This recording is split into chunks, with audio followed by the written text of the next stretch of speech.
right, here's another update on the direct conversion receiver. In my last video, I promised that I would share with you this diagram. I think this diagram is the best description of how a diode ring mixer actually comes up with multiplication by +1 and -1. This is a really hard concept to get, and it's important if we really want to understand the functioning of this circuit, which is really so important to us as radio amateur homebrewers. It's important that we understand it. Like Maxwell said, it's important that we understand not only the go of it, but the particular go of it. And you need to spend at least a few minutes studying this diagram. First of all, a couple things happen here. This is the way the diode ring is typically drawn. This is the same circuit, just with the diodes rearranged so that it's now in kind of what I would call crossed diode format. But understand something, the two circuits are the same. It's just that they're drawn in a different way. So what this circuit does is this diagram is an example of what happens. Now, yesterday I described what Alan Wolke showed us, and what Alan Wolke showed us was, where am I going to find it here? Hold on. It's down at the bottom of my stack. I'm sorry. But what Alan Wolke showed us was how the local oscillator determines which two of the diodes are selected. So we have the local oscillator, the VFO, controlling either which two diodes are connected, either these two or these two. I think it's important to remember that in these circuits, the diodes are serving as switches. Try not to think about what's going on inside the diode beyond them being either switched on or off. If they're switched on, they're a conductor. If they're switched off, they're an open circuit. Just look at it that way. So look, this diagram really shows you how the switching action of the diode ring or the cross diode configuration results in sum and difference frequencies that we're talking about here, okay?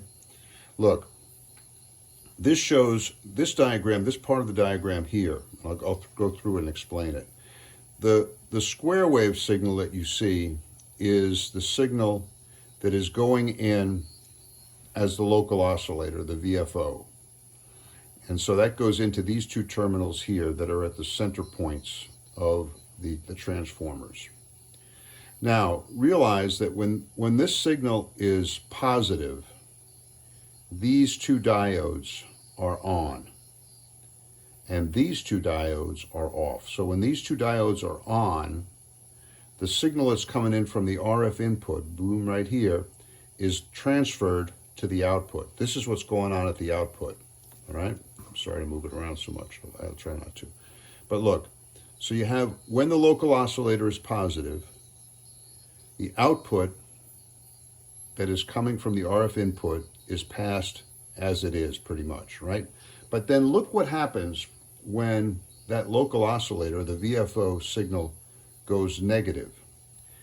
At this point, these two diodes kick in, and it inverts the polarity of this portion of the input signal. You see that? Look, imagine this is kind of flipped up, and you get that there. You see it right there. Wow, there it is. Look. So there's the input coming in over here, and boom, it's flipped up in the output. This is the output, right? This is what we're seeing here at the output. It's flipped up. On the next portion of the cycle, we see it's no longer inverting. So when it's positive again, D1 and D3 are conducting. So here, look, we see a little portion of the input signal there, and it's passed directly without being inverted over here, and so on as you go through. The important thing to realize is that whenever that local oscillator signal turns negative, it inverts whatever is at the input. and the result is you get a signal that looks like this. Now, take a look at this signal. What they do here is that they allow you to see within this mess of signal, within this complex waveform, and that's how the theorists would describe it. Within this complex waveform, there is contained sine waves of various frequencies. This is what Fourier's transform is all about. This is what Fourier told us, that there's a complex repeating waveform, which is what you have here. Contained within it are sine waves of the sum frequency and the difference frequency. Now look, you can take a look at the sum frequency if you just count up the number of peaks that go through here, right? The number of peaks that go through here will turn out, and if you count them, you'll see it's a sum of the local oscillator frequency plus the RF frequency. You're getting the sum frequency here. You can almost see it. Add them together, double. Look, there you go. So the sum frequency is the local oscillator frequency plus the RF input frequency. Harder to discern is the difference frequency. But take a look. See how this thing goes up and down and up and down? They've drawn it out for you here. Up and down and up and down. That's the difference frequency right there. Boom. That's the audio that we're looking for. I really like this diagram because it shows you how the diode ring actually multiplies by 1 at this point and by -1 at this point. Realize that mixture theory, going back to Fourier, says that really any time you combine two signals in a nonlinear device, in a way that allows one of the signals, in this case the VFO, to control the amplification or attenuation of the other signal, which is the RF input signal, then you'll end up with a complex repeating waveform that contains within it the sum and the difference frequencies. Now, when you do this, realize that multiplication by 1 and -1 makes this extremely nonlinear, all right? And so, boom, there you get it. Now, I went ahead and yesterday I built this circuit just as Wes Hayward had it in his circuit here, all right? And I tried it out, and of course it worked. I tried it out in LT Spice, it works there perfectly, and I tried it out here, it works perfectly here. But then I said to myself this morning, hey, when Wes's circuit is functioning, the diodes aren't switching really as cleanly as they are here, in my mind. Here, D1 and D3 are turning on and then turning off, and D4 and D2 are turning on and turning off. When I looked at Wes's circuit, I couldn't see that happening, and it really wasn't happening because of the way that the oscillator signal was going in. You'll see here in this circuit, they have the oscillator signal going in at the midpoint. But in Wes's circuit, they have the oscillator going in through the transformer. So you have kind of a differential, what you'd call a differential oscillator signal feed, because when the top of this one is positive, the bottom one is negative. So these two diodes are not both turning on. One is turning on and one is not on. So, but it still works. So that's where I ended up understanding that the reason this one works is because what's happening is really something like this. These two diodes are on when you're at a positive peak or at one peak, and then these two diodes are on when you have negative signal there. And that's what really is, it's kind of the same circuit, but it's fed a different way.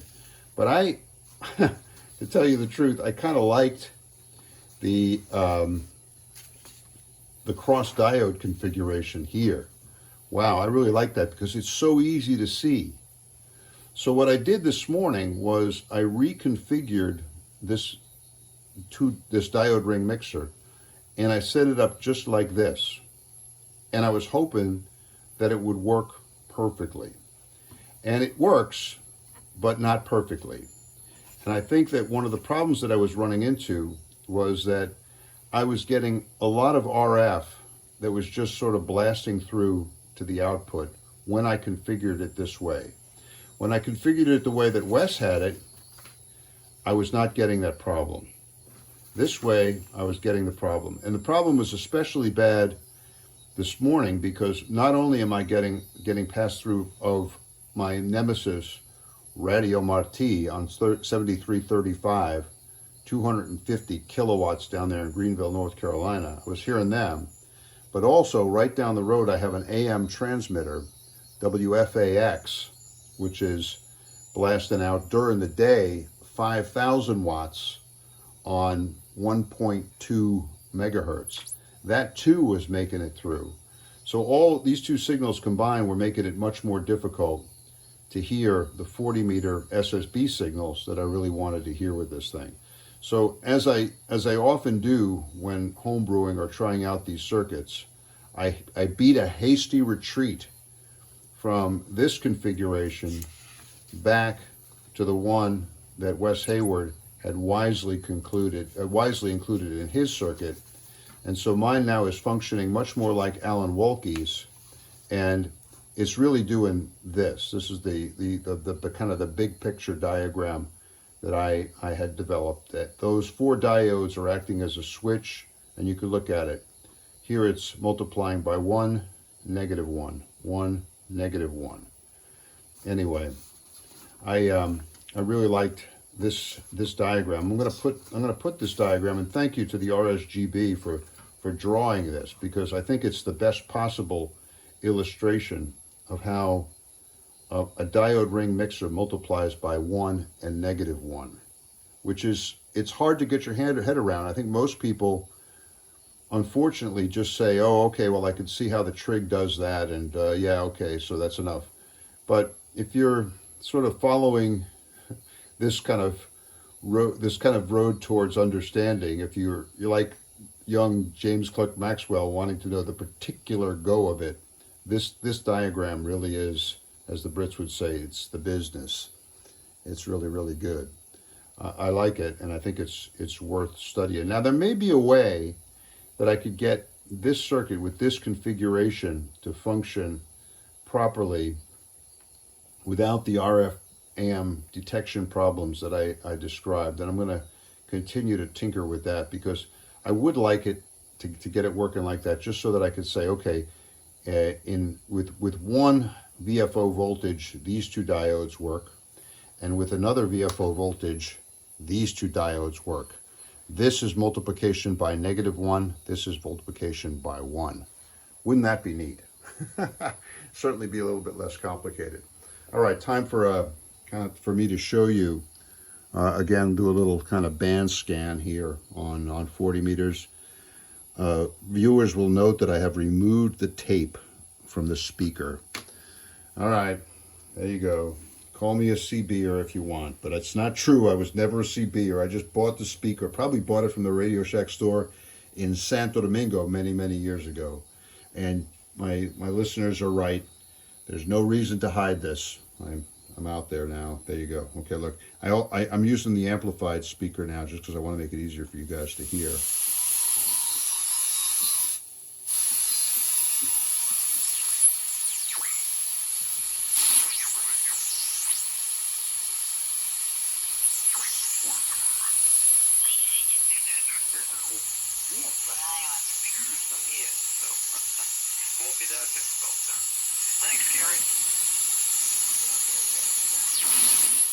It's 10 o'clock in the morning on Friday, the 7th of October.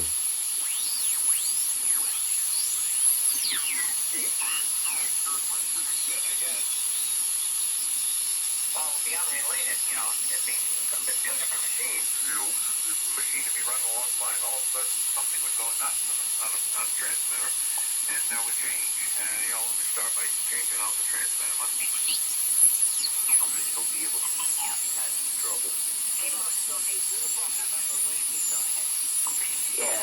WFAX-KUNW. Joe, I'm down in Martinsburg, West Virginia, if you know where that's at. Band is running a little short. Looks like you're about, 170, 175 miles away from where I'm sitting. Does that sound right to you? Yeah, I'm not really too sure how far away Martinsburg is from here, but that sounds reasonable. Yeah, it's running a little short, but I have picked up a couple of long ones also. It's good morning down here in Martinsburg, nice and cool, but not cold. You can walk around outside and do stuff outside without a jacket on, so that's kind of nice. Outside, cutting out some stumps off my place and stuff, and taking a little rest break. Thought I'd come in here and check into the net. By the way, my e-car's number is 84901. Over. Okay, Joe. Well, it's good to hear from you again. Yeah. Thank you for... Now I'm getting up to the high portion of the band. I don't know, Radio Marti might have kicked off already. Yeah, I think Radio Marti shuts down at 10 o'clock. So no Radio Marti. Woohoo! All right. But I still have to do something about it because when it's on, I can hear it, and that bothers me. And here's the thing. How is Radio Marti getting into this receiver? Is it coming in through the antenna, or is it just being picked up by some of my rather kind of questionable wiring in this prototype? Well, it's easy to check. When I could hear Radio Marti, I left it on and I just disconnected the antenna, and Radio Marti disappeared completely. So Radio Marti is coming in somehow through the antenna. Also, I can do a sweep on this bandpass filter. I can just put in a frequency from my HP8640B signal generator and watch it on the scope, on my Regal scope on the other end, and then sweep the signal generator to see how how the filter is responding.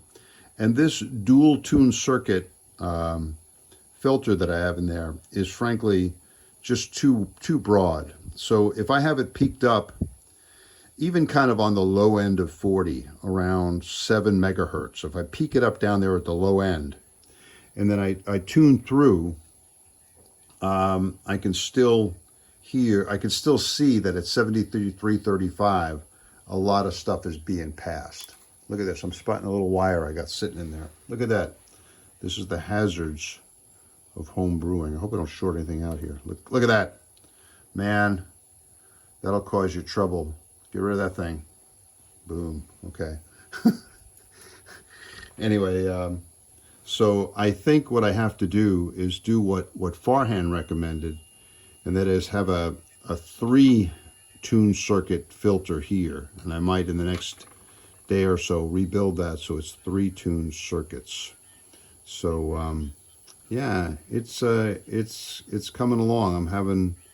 I'm having fun with it, and there is a lot to learn from these simple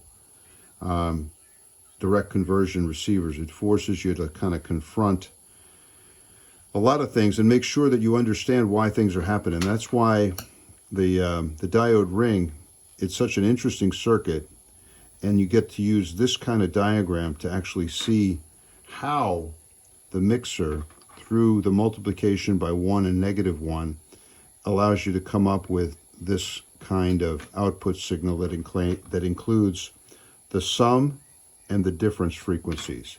Hey, one final note. My good friend Dean, KK4DAS, was over at the local high school, and they were presenting the first portion of the technician class license course. And while he was there, Dean found out that the students had actually been playing around with the direct conversion receiver that I left them a few weeks ago.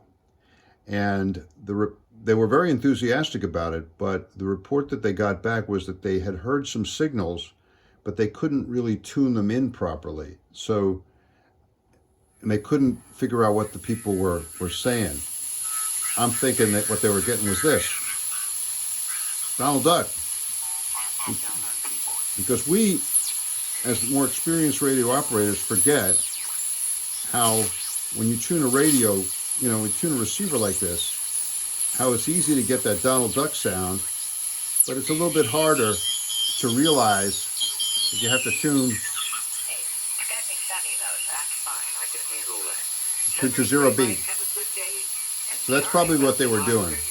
Anyway, I'm going to go over there next week and hopefully get them going and show them how to tune it in. But we were really pleased that they were enthusiastic about it and kind of embracing the technology. So it's going really well. And I just wanted to share the most important thing for today is this diagram. I'll put it up on the Solder Smoke blog page. If you like the videos, please subscribe and give me a like. Spread the word, and we'll continue to work on these simple receivers. All right, that's it for now. 7-3 from Northern Virginia.